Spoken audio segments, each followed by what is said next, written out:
Hi everyone, I hope that you are well. If you're new here, I'm Shannon and I'm a professional pet portrait and wildlife artist, and I specialise in coloured pencils. I create custom pet portraits for clients, and I also do original wildlife artwork that I then reproduce and put those designs onto things like greeting cards, prints, and recently I've done some bookmarks as well. Alongside this, I've also recently started creating drawing tutorials so that other people can learn how to draw and they don't have to go through the full process of learning it themselves like I did. And I've also been doing other content such as studio vlogs and all that kind of good stuff. So I'd like to share some things that I've learned along the way with you today. I asked in one of my previous vlogs if anyone had any questions for me, and I also asked on Instagram as well. So here I am today, I'm sitting down to film a Q&A and answer any of your questions. So the first question is, what are your favourite pencils and paper? So my favourite pencils are the Faber Castell Polychromos. I'll probably do a little like cutaway so that you can see it closer. But they're an oil-based pencil, and that means that they're nice and firm and really pigmented. I use them the majority of the time for pet portraits and wildlife art. I also use some other pencils as well that I'll talk about in a minute. I was lucky enough to be able to purchase a full set of them like quite a few years ago when I became really serious about doing this. They're usually around £150, £160 for a full set now, which is just, they're really expensive. And I think the price has actually gone up a little bit since I bought them. I think they were £140 when I bought the full set, but I actually found a deal on Amazon Prime Day, I think it was, and they were £75 half price. So obviously I jumped at that opportunity and I bought them for half price, which was really good.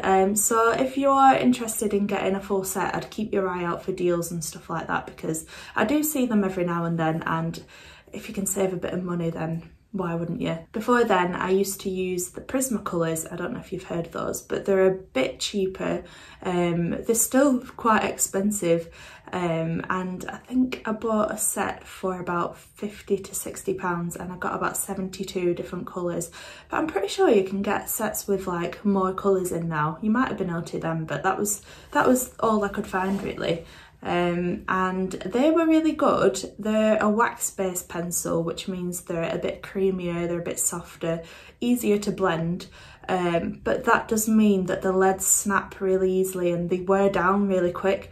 So I suppose really when you weigh up how quickly you get through the pencils compared to the Polychromos, the price probably isn't that much different because you have to repurchase the pencils more often.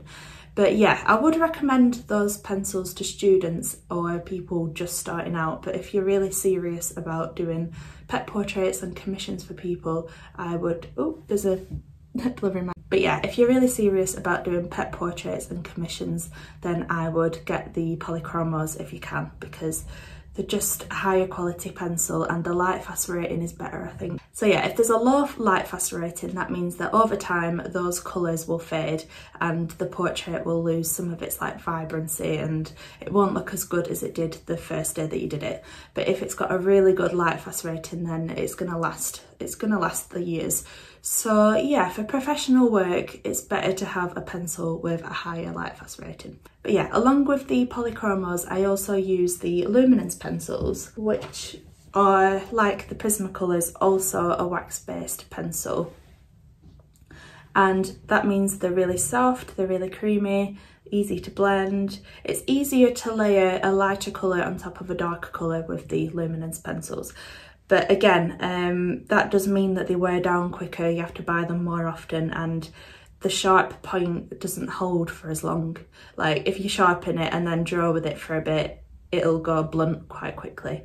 But the good thing with the Luminance pencils is they have some shades that you can't really get in the Polychromos, like that one that I just showed you. There's nothing really like that in the Polychromos. Yeah, just colours that you wouldn't be able to achieve with the Polychromos alone. So they're good for filling in those gaps, and I have been using them a bit more recently. So I recommend those as well. I haven't got a full set in them, I just buy little bits here and there when I need them. but I think for a Polychromos pencil it's about £1.80, Luminance about £2.50, maybe even £3. They're a bit like double the price. Prismacolour, I've never purchased them individually, so I don't know how much they are, but I imagine they're probably like £1. Let me have a look now. Okay, there's one here that says £1.29, so the price difference for the individual pencils and with the Prismacolours and Polychromos isn't that much different, so I would sway towards the Polychromos definitely. But moving on to paper, I use the Fabriano Artistico hot press watercolour paper in white. I think, is it brilliant white, extra white, something like that, the white one anyway. You can get traditional, which is a bit more of like a warm toned, like well, traditional looking paper. And it's really good. I use the heaviest weight, which is 640 GSM, and I think there's one that's 300 GSM. If I've got this wrong, I'll put a correction on the screen, but yeah, I used to use the thinner paper, and to be honest, the quality is just as good. You can get just as good of a drawing out of it, but I just found because it was so thin, it'd get little dents in it and it'd bend really easily. And when you're doing professional work and every little cost matters, I found that I was wasting so much paper, and the thicker one just allows me to use more of it basically. I don't waste as much because it doesn't get damaged easily. So if you're just doing like drawing for fun, or you're just practicing your skills and you're not really sending out like loads of portraits all the time, then I would recommend the thinner paper. It's a bit cheaper, but if you're like proper serious about doing this again, I would recommend the thicker one.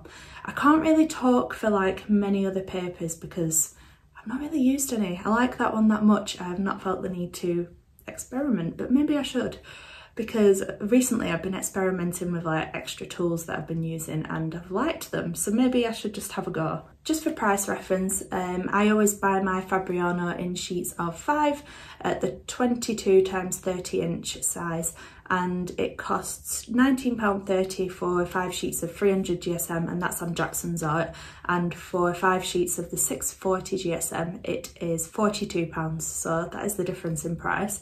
But that 5 sheets does go a long way, so you can just buy one sheet as well, so maybe just have a go on that one sheet just to test it out and see what you think. It's £4 for a sheet of 300 GSM, and it is £8.90 for one sheet of 640. So yeah, you can just buy one sheet and experiment before committing to buying 5. I completely forgot to mention that I also use the Pablos from Caran, which are quite similar to the Polychromos. I think they're an oil-based pencil, so they're quite firm, and they also have some good colours that you can't really get in the Polychromos. And I think they're, again, a little bit more expensive. I think they're like £2 or £3, but yeah, they're really good. I'd definitely go and check them out too. Okay, the next question is, how do you market your art? So this is quite a big question, but I mostly use social media to market my art. I started out just using Facebook to begin with, and I think that was about 8 years ago now, which is just crazy. But yeah, I used to just post it on my personal Facebook page, but then I moved on to creating a business page, and I just started sharing all of my art on there, whether that's progress photos, finished photos, and that was all I shared for a long time. But more recently I've been sharing a lot more variation in posts, like packing photos, like videos, like all sorts of different stuff. So the more the better, really. People want to invest in you, not just your art. So social media is definitely a big one for marketing your art. Instagram obviously is really good. I started an Instagram a couple of years after I started the Facebook, I think, and I didn't post consistently on it for a long time because I didn't really know how to like navigate my way around it. I was quite late to getting Instagram and stuff personally, so yeah, I wasn't big on it to begin with. I think it's important to stay consistent on social media and keep sharing your work. Post every day if you can, and if not, every other day, and make sure the posts that you do are good quality. And one of the biggest things for doing a good quality post, in my opinion, is investing in good lighting. And I've got these big, massive softbox lights, and as soon as I bought these, I feel like my posts just like transformed and looked so much more professional.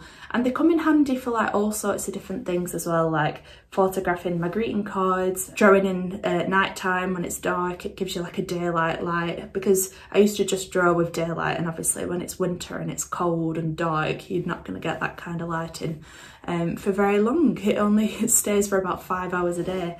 So yeah, social media is just one of the ways that you can market your art, and obviously there's more platforms than ever now. There's TikTok. TikTok is obviously like massive at the minute, and there's millions and millions of people that you can reach out there. Oh, what was that? So yeah, TikTok is a huge one. But obviously alongside these online methods of marketing, there's a lot of traditional methods that I think people forget about.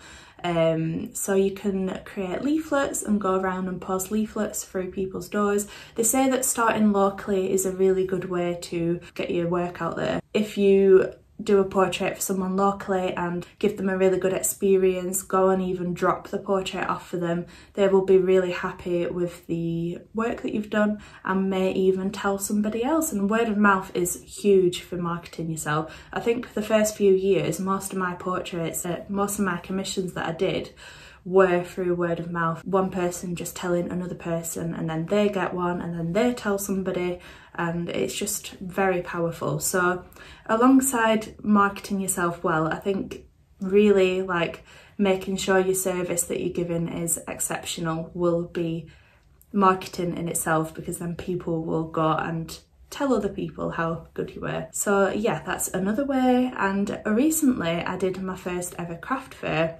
which I wish I did sooner. If I could do this all over again, I think I would start by doing craft fairs really early on, because meeting people in real life is just a whole nother level to meeting people online, because you actually get to speak to them in person. Obviously it's better to have something to sell at a craft fair, and have all those like greeting cards, prints and all that kind of stuff.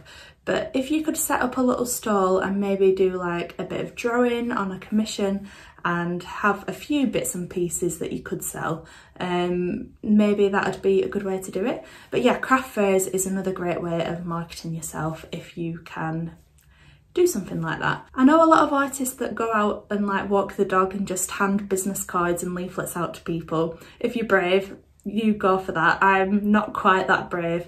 When I'm out with my friends or family, sometimes they'll like start a conversation with somebody, and it has happened before where I've been at the pub and got chatting to someone with a dog and they ended up getting a portrait. So yeah, don't discount like real life methods of marketing. Like just chatting to people in real life is so valuable. So social media, craft fairs, leaflets, stuff like that, chatting to people in real life. You could even go and leave some leaflets or business cards in places like vets or dog groomers or, I don't know, pet shops, all that kind of stuff.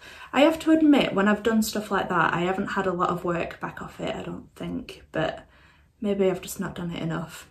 I have focused a lot of my efforts into social media. This question leads nicely onto the next question, which is, do you think you need business cards or a website when just starting commissions?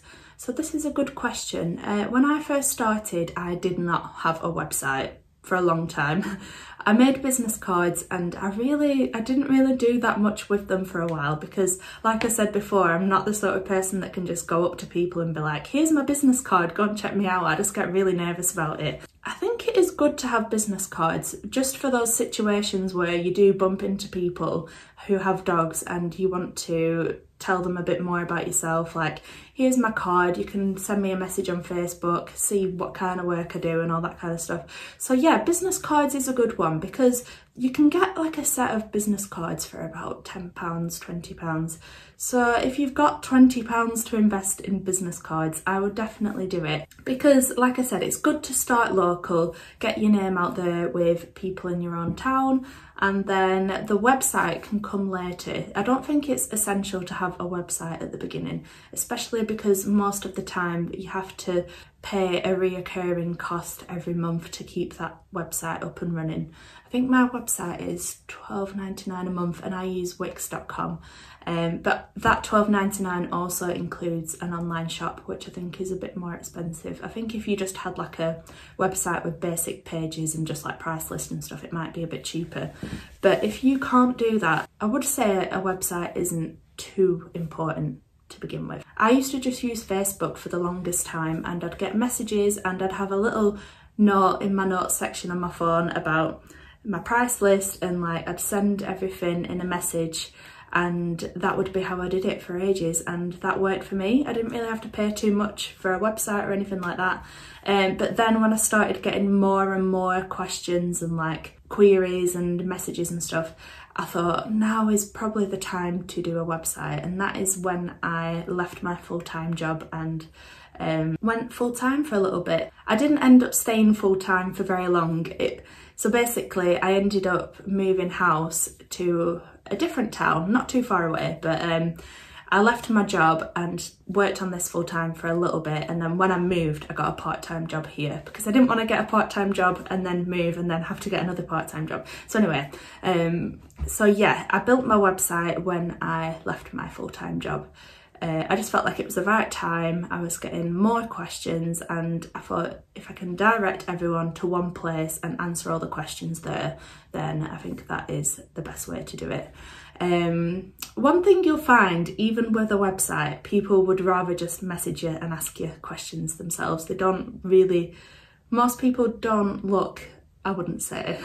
So yeah, if you want to create an online shop, I definitely recommend having your own website, your own place that is yours. Yeah, I think when you feel right, when you feel like it's time to make a website and you're getting quite a bit of traffic through social media and you think it would be a good place to direct people, a place to get people's emails, you can create an email list and all that good stuff with a website, and you can showcase a gallery, you can put your price list on there, you can sell originals, you can, what else can you do? You can sell prints, you can sell greeting cards, you can have a little contact me section. It's a great place to have everything together in one place. So yeah, if you're very much at the start of your journey, I would say you don't need one, but if you're getting serious, I'd say yeah, it's a good time to make a website. Okay, so this leads quite nicely onto the next question, which is, what would your advice be to somebody wanting to start an art business? Maybe mistakes that you've made. I'm thinking about taking a gap year to see if I can make an art business work before heading to uni to study vet medicine.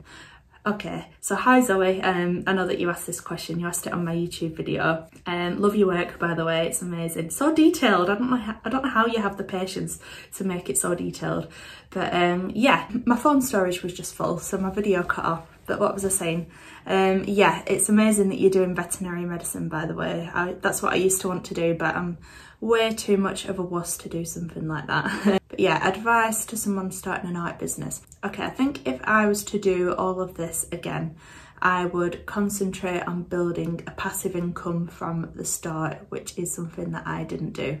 I focused purely on commissions for years, and while that's really good and it is like a reliable income if you have commissions on the go all the time, if you then have a quiet period where you've got nothing on, you've got no work and you haven't got that income anymore. So yeah, something that I've learned is to build up different income streams.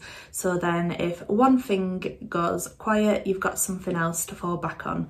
And I think if I was to do this again, I would start creating greeting cards and prints and stuff like that from the start, and I'd build my Etsy shop, I'd start selling those, so I'd have that online income. I mean, it's going to take a while to build an Etsy shop, but I would also start doing more craft fairs in real life and meeting people and getting my name out there, reaching that audience that you can't reach just by going online. And it's actually mad like how many more things you can sell at a craft fair than over a month on Etsy. I mean, if you're quite a big Etsy seller, you'd probably do better on Etsy, but it takes a long time to build up that reputation, get those good reviews, and become like a trustworthy shop for people to buy from. But yeah, if you start building up your original designs from the beginning, then further along the line you're going to have a lot more variation in items that you can sell. I mean, it's if you want to go down that route. I always knew that I'd want to go down that route at some point, so I should have just started from the beginning, and that is probably one of my biggest mistakes that I've made. But at the same time, I wanted to like perfect my skills and make sure that my drawings were at like a high quality before I went on to making these originals. So yeah, I think if you've got something that you want to start, don't put it off. Like, I put this YouTube channel off for the longest time because I was just scared of doing it. I was worried about what people would think of me if they like take the mick out of me. But I think you just need to do it. One thing that I found with commissions is that they're very, very like time intensive, and time is just like one of the most valuable things to us as an artist. So I think if you can start making money in other ways and take a bit of the pressure off you to constantly be drawing commissions and like getting them out one after another all the time, then I think that is a good place to start. I've actually got videos on how you can scan your artwork to create products from it. I'll link it down below, and I'll link my greeting card video if you're interested as well. But other than that, I feel like I've made a lot of little mistakes along the way, but nothing that's standing out as like a huge mistake. I think one of the biggest mistakes that I probably made when I first started out was not charging a deposit. I can't believe I used to do that. I used to like get a commission order in. They wouldn't have to pay anything until I'd finished, which is just madness. Because yes, while 70% of people, 80% of people might be trustworthy and will pay you as soon as you're finished, there's that percentage of people that will try the luck and just leave it in months without ever paying you once you've finished the artwork. So I think it's good to get that deposit up front, to know that somebody's serious and to know that they've already committed, they've paid half of it or however much of a deposit you want people to pay, and then they pay the final amount when they're finished. I can't believe I used to do that. That's actually crazy when I look back at it. But yeah, I do it all professionally now. I have an accounting software which is QuickBooks, and I send an invoice using QuickBooks, and they can either pay the deposit by PayPal or by bank transfer, and then they're booked in and I don't need to worry if they're serious or not. So yeah, that's quite a big mistake that I made to begin with. Never take bookings without taking a deposit, unless it's like a friend or a family member that you can trust. Another mistake that I made was I've purchased quite a few different prints in the past that I didn't like, so I didn't end up selling them, and they've just sat in my cupboard because I didn't have any confidence in my artwork. So if you are going to sell prints and stuff, make sure you have the confidence to actually like go and sell them. So yeah, I think if I had a year to try and make an art business work, because art businesses aren't something that happen overnight, it takes years and years to build it up. It's taken me like 3 or 4 years to get to this point now, maybe even longer, because I've been doing this like in my spare time for about 8 years.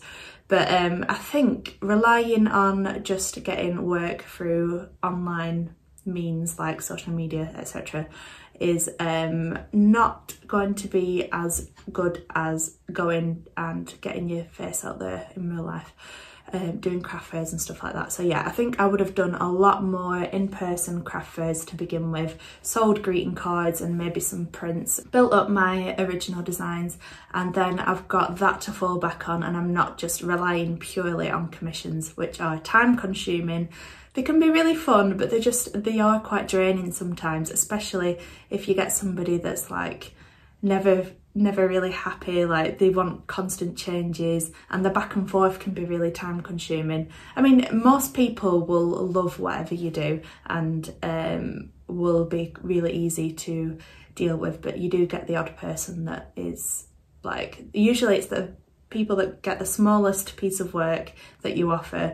They have the worst reference photo to draw from, and they're really fussy about how it looks, and like will keep going back and forth with you to change things, which like it's absolutely fine if you want changes because I want you to be happy with it, but it can be very draining when you're spending all this time making adjustments when it's like a portrait for like 80 quid or something. I used to charge next to nothing for my portraits, but that's just the way it has to be to build up to the point where you can charge a bit more. So yeah, I think that would be my advice. I hope that made sense. Right, so the next question is from Emma. Hi Emma, I imagine you're watching. Emma's one of my lovely patrons, and she's asked, how do you know how much postage to put down as a basic price on Etsy before anyone has bought anything? And I can actually, this is one of the mistakes that I have made. So I'm really rubbish with stuff like this. I don't have a clue about postage. It's something that I've just had to learn along the way through many different mistakes. And so I suppose the first thing you need to decide is, do you want your customers to pay for the postage in full, or do you want to soak a bit of that postage cost up into like the price of the item, or do you want it to be completely free postage and not charge anything and have the full postage cost soaked up into the item, if that makes sense? So that's what I do. I feel like it's more appealing to people to offer free postage because they think they're getting a better deal. Even if you charge like £2.50 for a card with £1 postage and somebody else charges £3.50 for a card with free postage, I feel like people will choose the free postage option because it just sounds like a better deal. You're not paying anything extra for any postage, which is very strange. It's part of the psychology of like buying behaviour. But yeah, free postage if you can is a good one. So the first thing to do is to decide who you will send your items with. I send everything with Royal Mail because they're really reliable, and you can just drop the parcel. If it fits into a letterbox, you can drop it off at the post box, or you can take it to the post office. And the good thing about Royal Mail is they have their online click and drop website where you can put all the details of the parcel in, where it's going to, what the size and the weight is, and you can see how much that is going to cost. Obviously it differs when you're doing international postage, but if you're sending something within the UK, maybe just pick a random postcode, measure the parcel, do like a pretend parcel like you're actually sending it, and wrap it up with all the packaging that you would use. Weigh it. So I would recommend getting yourself a weighing scale. This one is literally just like a kitchen scale that I just use to weigh my parcels, and input all the information into the Royal Mail website, and it'll come up with loads of different options with the postage. So you can get a bit of an idea for that there. It's obviously a bit more difficult when you're doing international postage. There's just so many different options. There's like US, there's Europe, and I know on Etsy now they've got this like weird customs thing where they charge customs to the customer, and then you have to like print the customs form and put it on the package. But anyway, I am diverting there. But yeah, I charge for my greeting cards the £3.50 with free postage, and I send in the UK with Royal Mail first class, which costs me 85p, and I just soak that up into my greeting cards price. What a lovely face I've just paused this on, but I completely forgot to mention here that for international orders I charge £1.95 extra for the postage. I didn't want to make it too high, so usually it costs me around £2.55 for international, just standard postage for a letter, which is one greeting card, and then I soak that extra cost up into the cost of the item. If there's more than one card, obviously the parcel becomes heavier, and if I sell 5 cards in one go, I put it in one of these boxes instead. So this is the envelope that I use for one card, and that costs me 85p to send first class. And then this is the box that I use for 5 cards, which costs me £1.85, so it's a bit more expensive. But obviously if somebody's buying 5 cards, they're then paying £3.50 and that extra £1 per card, so it all evens out, if that makes sense. I've made a lot of mistakes with international postage, not charging enough because I had no idea what to charge for it. So there were a time when I sent out some prints to America 2 prints, and I think I was charging £4.95 for postage. And when I actually went to purchase the label, it cost me £15 for the postage, and I was just like, no. And I had no idea it was going to cost that much, and it's just, you learn the hard way of how much to charge. But yeah, I ended up changing the postage for that. But yeah, I think the general rule is that within the UK it's like less than £5 for postage, and then anything international, if it's something that would end up being a small parcel, I would charge like maybe £10–15. It all just depends, but you can go to the post office and get like a leaflet of different parcel prices for the different world zones, which I have got in my cupboard. But you can also get that same information online. So yeah, have a look on the Royal Mail website. Obviously, if you're using a courier like Hermes? No, that's a fashion brand. So if you're using a courier like Hermes, doesn't even sound like a word anymore. If you're using a courier like Hermes, then you can go on the Hermes website and have a look at their prices. I feel like that was a bit of an all over the place answer, because I do find postage confusing. So the first thing to think about is it a letter? Is it a large letter? Is it a small parcel? Is it a medium, large parcel, whatever? And you can find those measurements online. Do you want to send second class or first class? How quick do you want the parcel to arrive? I always go for first class because I just think people like to receive things quickly, and it's an extra, what, 20p or something like that. So I always go with the quicker postage option.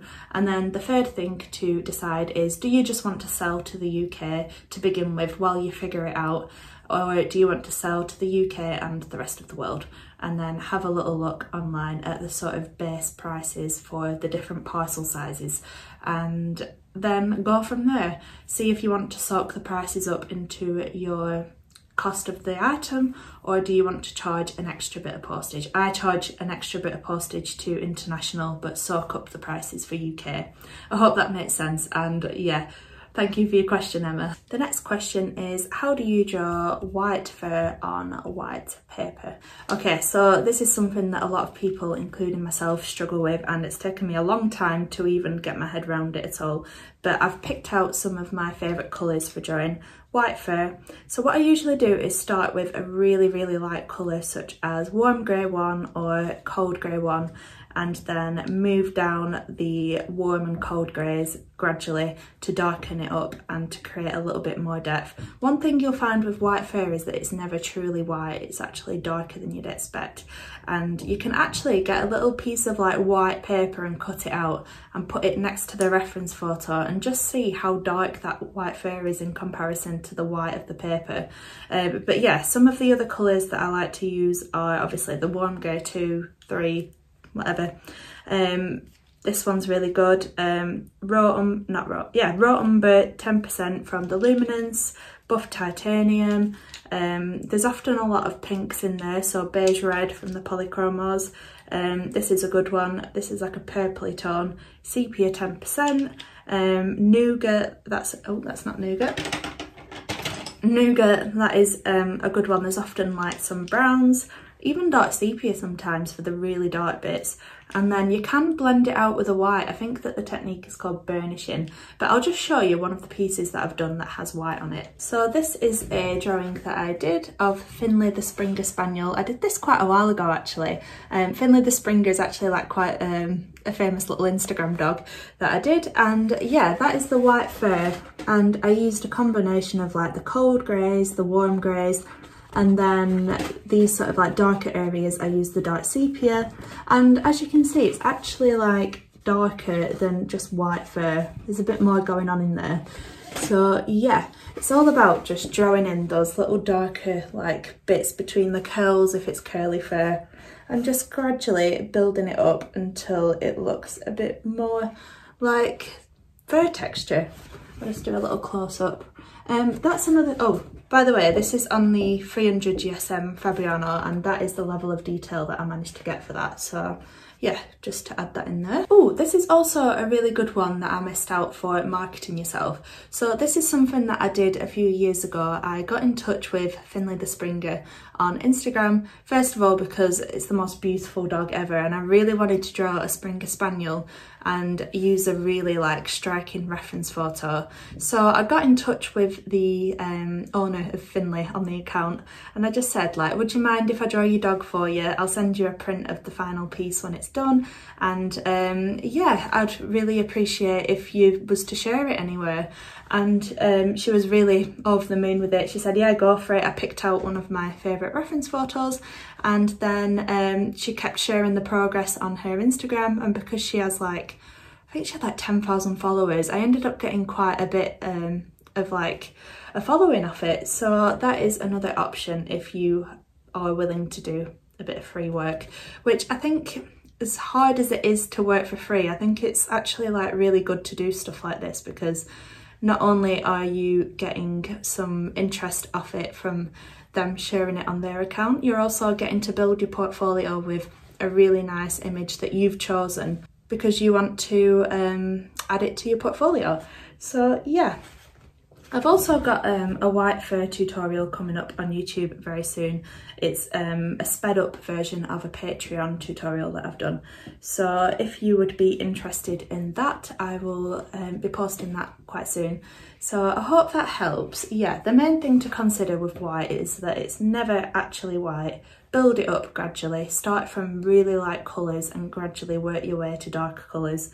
And you can also use a programs such as Photoshop or Affinity, which is what I use, or an online colour picker to drop the colour picker on the area of the photo that you're confused with and see what colour it is, and then hold it up next to the white paper, see how much darker it is than the white, and go from there. But I've got a video on how you can pick colours. I'll drop that in the description too. I hope this video was helpful. I hope that I've given you some ideas and answered all your questions properly. I didn't really plan my answers out too much, so I'm sorry if I've missed anything, but I will be more than happy to do another one of these or answer any of your questions in the comments if you have any. And yeah, make sure to like this video if you enjoyed it, subscribe if you'd like to see more content like this, and I will hopefully see you in the next video. Bye for now.